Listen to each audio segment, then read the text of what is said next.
Okay, so this lecture is going to be about wave optics. So far, we've learned about ray optics, or the ray model, and we talked about prisms and mirrors and understanding that beams of light are represented by light rays or straight lines. We're going to go into now the wave model or wave optics, and so we'll talk about things like interference and diffraction, and light behaves like sound or water waves. And then there's a third model called the photon model, and that deals with topics about quantum mechanics, um, light simultaneously exhibiting wave and particle-like properties, which we'll talk about a little bit. And if you want to get more into that, you should take modern physics, Physics 220. It gets into all the interesting modern topics. So Christian Huygens, who was a contemporary of Newton, developed the first wave theory of light, and his wave theory is really interesting. And the idea is that he's trying to create a model to think about how waves are formed. And so, if you look at the plane wave example here, you can see that. Just change my pen. You can see that each point on this wavefront right here, imagine you take each point, like as many points as you want, and each one um, is the source of a new spherical wave. And so if you think about, like, say, this one right here, you can see that it's the center of, well, let's see, there's like a wave right here, right? And we can find its center here. So you can find each circle and find its center, and that wave is going to be created by this point. And so when you put them all together, they meet here and they create the next line of this plane wave. And so you can think about a spherical wave that might be a little bit easier if you think about throwing or dropping a pebble into water, and imagine the pebble drops right in the center of the circle. That's going to create a circular wave, and then as it goes out, each point on that circular, say, peak that you see is a point of as a source of a new wave, and each one creates its own sphere, and then they all meet and they create the next wave and the next peak that you see in the water. And so that was Huygens' principle. Let's see, to change my pen. So diffraction is one of the topics in wave optics. It's the bending of light behind obstacles into the shadow region. So we can see here we've got, this example is just a slit, right? So we have, here we have the light bends around the edges here, right? And so this plane wave coming in creates a plane wave going out, but it creates some circular bits of it over here and on this side. If you have a really much smaller slit, right, then you'll get where each of the points is creating spherical waves, and they'll meet and create a spherical wave coming out.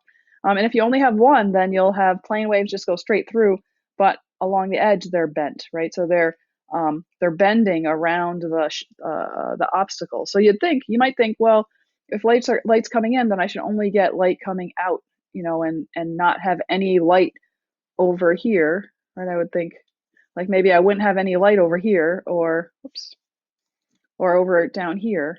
You can see right here or here, but we do, right? Because light bends around or diffracts around these edges.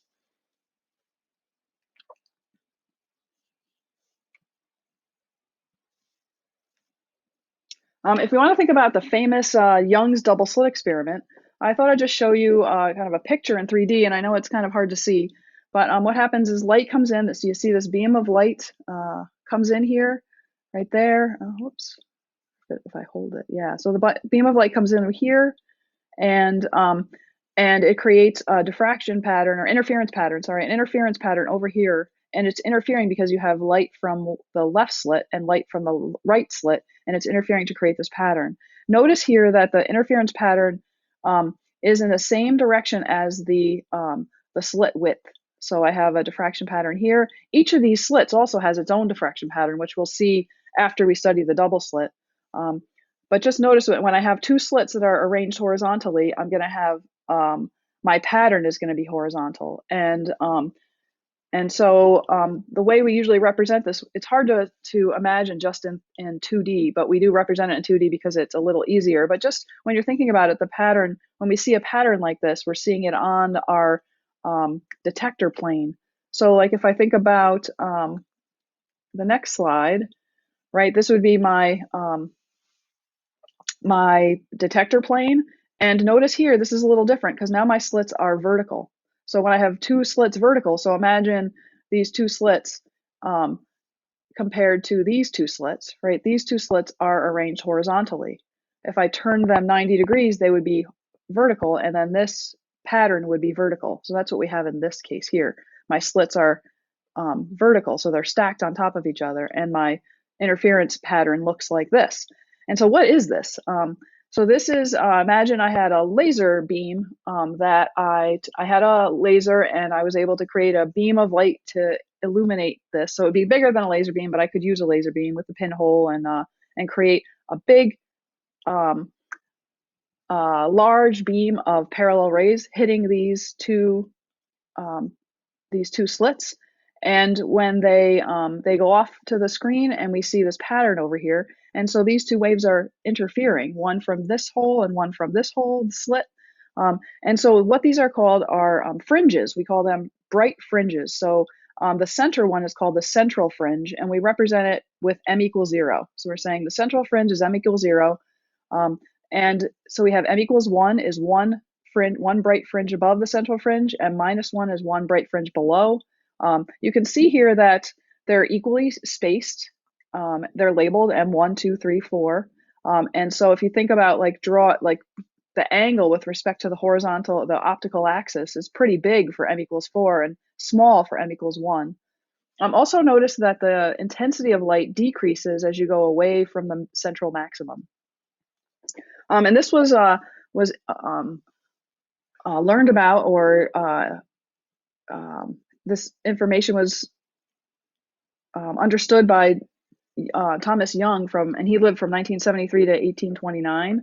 And so he came up with Young's double slit equation, which is d sine theta is equal to m lambda, and d is the separation between the slits. So here's a slit here. My pen. Here's one slit. Say this is 1, and this is the other slit 2, right? And the separation between them here to here is going to be d. So that's our d. Our theta is, we have to pick an m. So we have an m here in the equation, m lambda. So m is going to be, let's say I picked the second fringe. I would have an angle that I would, let's see if I can draw this in. I think I need to increase my pen a little bit. Yeah, so let's say I had that, and I was going to m equals 2, so that's going to be right about here. And so then this would be the angle I'd be talking about. So I could determine what that is, measure it. So a lot of times I'll be given other information in the problem. And then my lambda is the wavelength of light. So that could be red would be 633 nanometers, green might be 550 nanometers, and that would be given in the problem as well. Okay, so we're going to derive this equation, this d sine theta is equal to m lambda. And so we're going to do it for constructive interference where we see bright spots. So where we saw on the last slide, these bright spots here, we're going to derive the equation that tells us something about the problem, right? Whether it allows us to figure out the theta, it allows us to figure out lambda, or the distance between the slits. So if we think about the waves coming in from infinity, we can draw like little waves on each one of these, at each one of these slits. Change my pen. So here, this is 1 and this is 2, right? And I think about each of the red waves that's going along, and notice that on the optical axis at the center here, they're meeting together. So their peaks are together, right? The zeros together, and they are constructively interfering. And so that's why I get that bright spot right there at the center. And now here, let's just say this in the part B, right here, at this spot right here, again, I have my rays coming in, right? And they're, the wavelength, the red waves that are going in are still matching up, right? So their peaks and their valleys are matching up. So that's called in phase. So we have waves that are in phase. And so we can use that piece of information to help us. So in order for waves to be in phase, that means that let's say you pick a spot here of how far this wave is traveling. So if I pick this spot and this spot, right these two waves are going to travel the same distance because these I'm picking the same spot. So this is a triangle, right? And so this length is going to be equal to this length. So what I need to do is I need to make sure that whatever is back here is equal to some multiple of one wave of a wavelength. So right here we can see it's one wavelength from here to here. And as long as it's one wavelength, this wave over here would never know that this wave lagged behind by one wavelength. It wouldn't know if it lagged behind by two wavelengths or three wavelengths or four wavelengths, but it would know if it was a half a wavelength or a quarter of a wavelength off. So in order to have a bright fringe right here, this little piece right here of the distance this wave travels has to be some number of wavelengths. And so here it says extra distance in this at the second slit, it has to go an extra distance of lambda. And so now if we think about this picture right here, this one, and we draw this, we have this triangle. So this triangle is really important and really helpful to understand this. So this triangle is a right triangle, and we want to know this distance right here from here to here. And we can figure that out because we know that this angle right here is equal to this angle. So these two angles are the same. And you can go through the geometry to figure that out because this is a right angle. So if you work through the geometry, you'll see if this is theta, this is 90 minus theta, and therefore this is theta. So that's how you can run through that geometry. To figure out that this is d sine theta, I know that theta, that sine is opposite over hypotenuse. So if sine of theta is opposite over hypotenuse, then I can solve for this opposite. Opposite is just d, the hypotenuse times sine theta. So that's where the d sine theta comes in. And then the m lambda comes in, just like I said, because the difference in the path length has to be some order of the wavelength. So what about destructive interference? We can do the same derivation, right? Here we can see I've got my two waves. I've got the two red paths, or the red waves that are traveling along that go through each one of these slits, and they meet at the screen, and we can see the peaks don't match up, right? The peak of one is the same as the valley at the other. So that's destructive interference. And so when does that happen? Well, if I think about a wave, right? I still have gotta turn there we go. So if I have a wave, right, if I had another wave, this wave would add, right? But this wave would cancel. So when I put these two together, this plus this together, I get cancellation. And when does that happen? Well, that happens when they're out of phase by a half a wavelength. So the extra distance here is going to be a half of a wavelength. So any multiple of a half of a wavelength that isn't a full wavelength. So my equation is m plus a half. So that would give me, if m equals 0, it would be a half. If m is equal to 1, it would be 1.5. M equals 2, 2.5. And so I do the same thing. I set that distance, d sine theta, equal to m plus a half times lambda.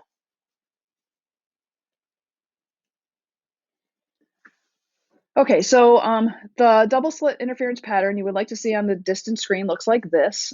Notice here that we have this wave, you don't see this when you are looking at the interference pattern, this orange here, you don't see that. And all that's doing is it's representing the fact that at m equals 0, at the central fringe, I have the largest brightness or intensity here. And then as we go out, right, we have a smaller and smaller intensity. So that's just showing that fact.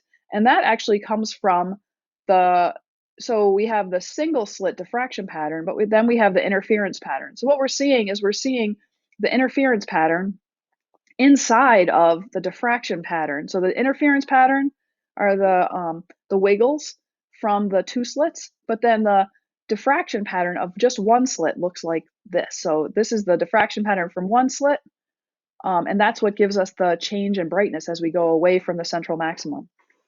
We can relate the angle of the bright fringe to their location on the screen, just like we said. D sine theta is equal to m lambda. But we also have another equation we can use. So if we think about our triangle, and let's say that we're going to, let's see, 1, 2, 3. Right here, this is the third fringe. Then if I think about trigonometry, tan theta is going to be this distance, or the tan theta is going to be opposite over adjacent here. So this is opposite over adjacent. So tan theta, ym, is the distance from the central maximum up to the third fringe. That's my ym. L is this distance from the slits to the screen. And so I can find then tan theta. So using this equation, it helps me, depending on what the problem tells me, to find d sine theta or m lambda or whatever I'm interested in. So it's just a second equation that gives you a little more flexibility in solving the problem. Okay, so this is just another, just kind of what I did. We can see where ym here is, it's labeled, and our L is here. And so just, again, another way to give you a little more flexibility for problem solving. Well, what about single slit diffraction?